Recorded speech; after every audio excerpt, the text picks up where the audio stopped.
রাধে রাধে বন্ধুরা, কেমন আছো তোমরা সবাই? আশা করছি তোমরা সবাই খুব ভালো আছো। আমিও ভালো আছি। তো এই সিম্পল হাউসওয়াইফ জয়শ্রীর নতুন আর একটি ব্লগে তোমাদের সকলকে স্বাগত জানাই। এখন বাজে সকাল 6:30। তাহলে চলো এখন থেকেই তোমাদেরকে সাথে নিয়ে আমার ব্লগটা স্টার্ট করছি। আই হোপ যে আজকের ব্লগটা তোমাদের ভালো লাগবে। প্রেম সাদায় কালোয় বোনা শীতল পাটি, তারি যত্নে উঠোন হয় মনের মাটি। প্রেম সাদায় কালোয় বোনা শীতল পাটি। আর এই যে এখন দূরে জলটা দিয়ে নিলেই মোটামুটি আমার বাসি কাজ কমপ্লিট হয়ে যায়। আর সকালবেলা ঘুম থেকে উঠে না প্রতিদিন এই যে ঝাড়ু হাতে করে সকালটা কাটানো যে কিভাবে যায় সেটাই আমি একমাত্র বুঝতে পারি। এত বড় উঠোনটা আর সেই সাথে ধরো ঘর দূর ঝাড় দিয়ে একেবারে টানা বেরানো মাজাটা না কনকন করে যায়। নিচু হয়ে তো একটানা কাজটা করে যেতে হয়। আর যেহেতু আমি দুটো সিজারিয়ান মা, সেক্ষেত্রে না ওই যে নিচু হয়ে একটানা কাজ করা প্রচুর কষ্ট হয়ে যায়। তাই বলে কি থেমে থাকলে চলবে?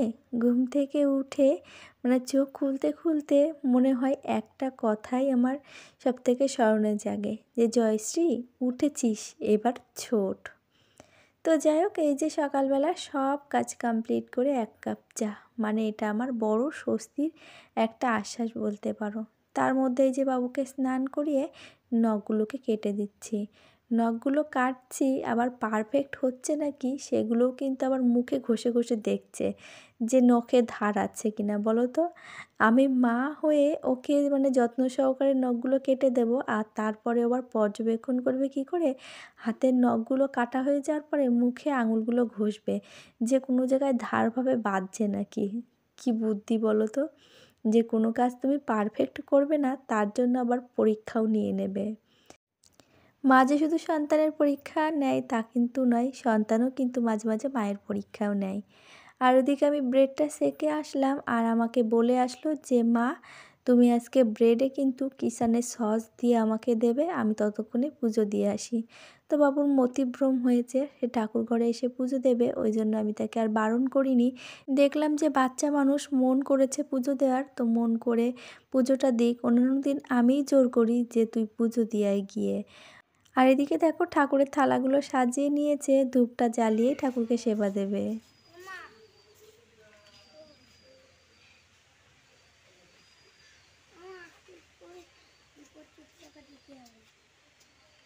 কিসের জন্য 25 টাকা দিতে হবে? আজকে যেরকম মেঘলা সেরকম হাওয়া করছে। কি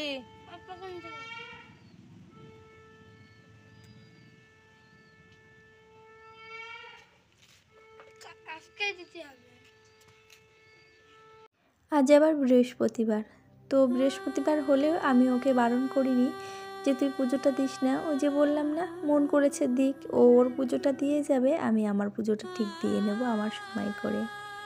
পুজো কিন্তু কেউ কারোটা দিয়ে নিতে পারে না, কেউ কারোটা কিন্তু ভগবানের কাছে চেয়ে নিতে পারে না। যখন তোমার মুখ হয়েছে খাওয়ার জন্য, তখন ঠিক ভগবানের কাছে চাওয়ার জন্যও তোমার মুখটা আছে।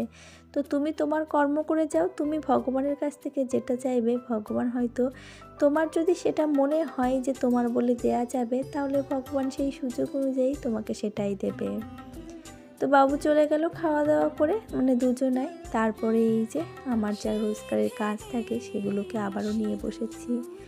আর এই যে জামা কাপড় সেগুলো অল্প ছিল, তো সেগুলোকে ভিজিয়ে দিয়েছি। আর এখন এই যে বাসন ছিল টুকিটাকি সকাল দিয়ে আর কালকের হাঁড়ি, তো যাই হোক এই যে সব কটাকে এখন মেজে ধুয়ে কমপ্লিট করে নিয়ে তারপরে চলে এসেছি একেবারে কাদা লেপাতে।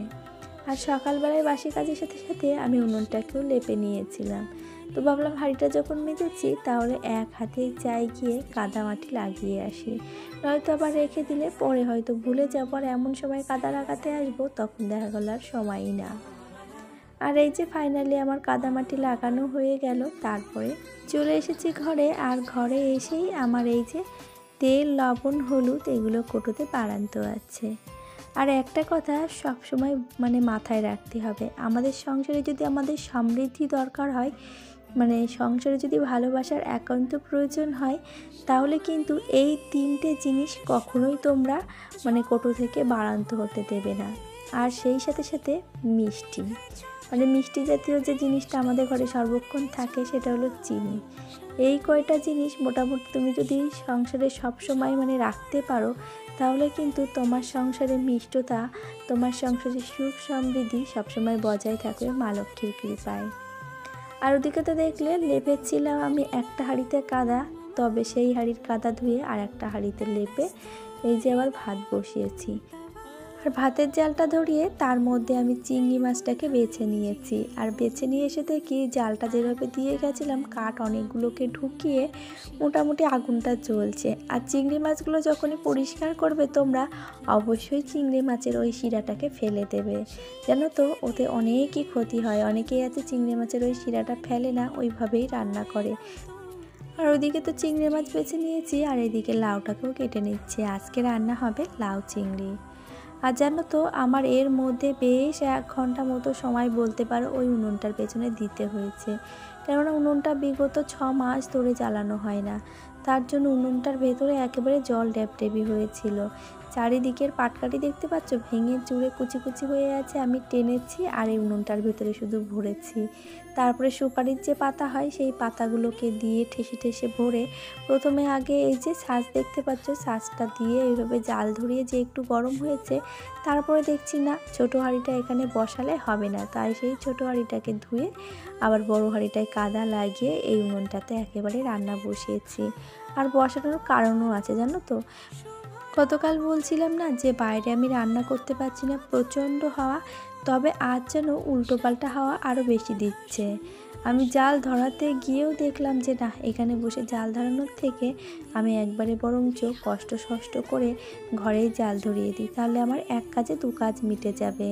কেননা এই ছোটো উনুনটায় আমি জাল ধরিয়ে দিলে জালটা জ্বলতো, কিন্তু বাইরে যা উল্টোপাল্টা হাওয়া দিচ্ছে তাতে করে কি হবে, আমার চোখ মুখি ধোঁয়ায় কানা হয়ে যাবে। তো সেই টেনশনটা মাথায় রেখে ভাবলাম যে না, ধোঁয়ায় কানা হোক যা হোক ঘরের উনুনটাই আমি জালটা ধরাই, তাহলে আমার এখানে ধোঁয়া হলেও সেই 1 কাজে আমার 2 কাজ মিটে যাবে। একই সাথে উনুনটাও গরম হয়ে যাবে, উনুনটা শুকিয়েও যাবে, আবার এদিকে আমার রান্নাও হয়ে যাবে। আর এদিকে দেখতে পেলে লাউ চিংড়িটাকে মানে লাউটাকে কষিয়ে আমি জল ঢেলে দিয়ে ওইদিকে আমার ঘর বারান্দা মুছে এসেছি। আর এসে দেখি লাউটা সিদ্ধ হয়ে গেছে। এবারে চিংড়ি মাছটা দিয়ে আমি এই যে দেখো শিলেতে কিছু শুকনো মশলা ভেজে রেখে দিয়েছি, জিরে আর গোলমরিচ, তো এটাকে বেটে এর সঙ্গে একটু গরম মশলা মিলিয়ে তারপরে লাউয়ের ভেতরে দিয়ে দেব। আর এই যে ফাইনাল ডিসিশন নিয়ে তো এই যে লাউ চিংড়ি কমপ্লিট হয়ে গেল। ভাবিনি যে উনুন আজকে রান্না করো, বাইরে এত পরিমাণে হাওয়া দিচ্ছে, বাইরের উনুন লেপে পুছে তো কমপ্লিট করেছি, এমনকি হাঁড়ি কড়াইয়ের নিচে কাদা লাগিয়ে তারপরে দেখছি এত পরিমাণে হাওয়া দিচ্ছে বাইরে আর রান্না করা যাবে না। তো সেই সূত্রে ভাবলাম যে এই উনুনটাতেই জাল ধরাই। ওই যে সুপারির পাতা ফাতা যা ছিল তাই দিয়ে জাল ধরিয়েছি, ধরিয়ে তারপরে দেখি এবার হাঁড়িতে দেখো কি পরিমাণে কাদা লেগেছে, মানে কাদা বলছি কালি, পুরো কালি কামড়ে আছে। এখন জানি না ওই হাঁড়ি তুলতে আমার কতক্ষণ লাগবে, মানে মেজে ঘষে কালকে। তো যাই হোক, এই যে আজকে একদম সিম্পল রেসিপি হয়ে গেল লাউ চিংড়ি। আর এদিকে আছে ভাতের হাঁড়ির মধ্যে পেঁপে সিদ্ধ ভাত, এই যে ভাতের মধ্যে পেঁপে সিদ্ধ দেওয়া আছে, দেখা যাচ্ছে না,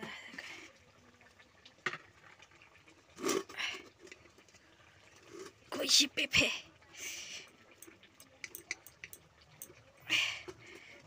দেখা যায় না, ওই যে দেখা গেছে, এই যে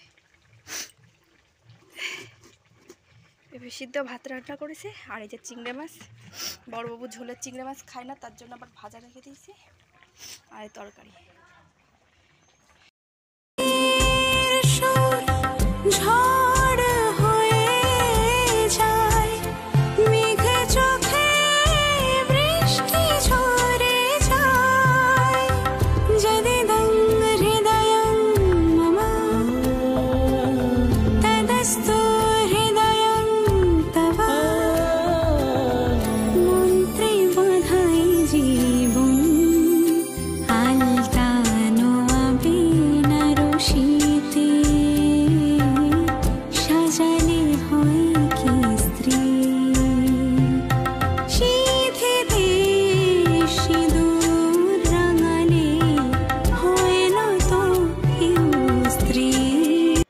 ঠাকুর সেবা তো দেওয়া হয়ে গেছিলো, আর এই যে এখন ঘট স্থাপন করে আমি পুজোটা দিয়ে নিলাম।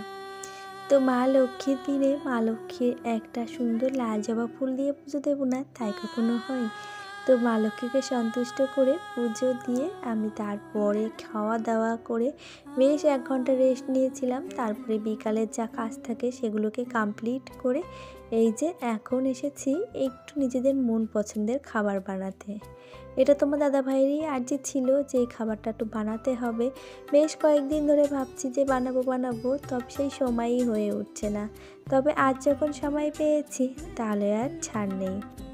তাই এই যে ব্যাটারটাকে বানিয়ে নিলাম। আর ব্যাটারটা বানানোর জন্য আমি প্রথমে এই যে ইয়েলো কালারের এই বাটিটা দেখছো, এই বাটির হাফ বাটি নিয়েছি ময়দা আর 2.5 বাটি নিয়েছি আমি চালের গুঁড়ো।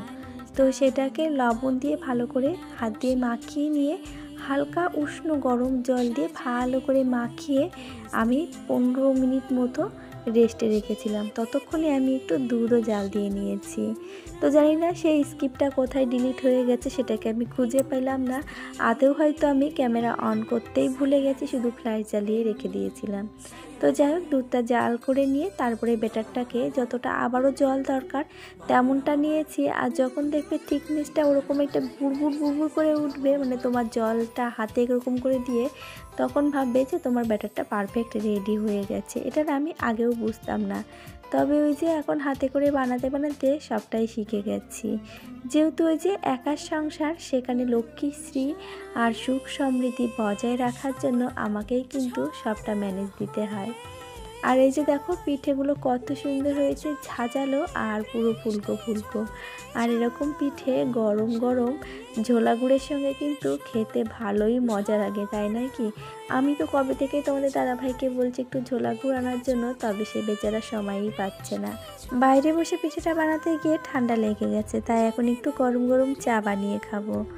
তো বন্ধুরা, এই সাথে বলে রাখি আজকের ভিডিওটি কেমন লাগলো একটা লাইক কমেন্ট করে জানিও। আর নতুন বন্ধু হলে সাবস্ক্রাইব করে চ্যানেলটির পাশে থেকো। তাহলে আজ আসি, সকলে খুব ভালো থেকো, আবারও দেখা হবে।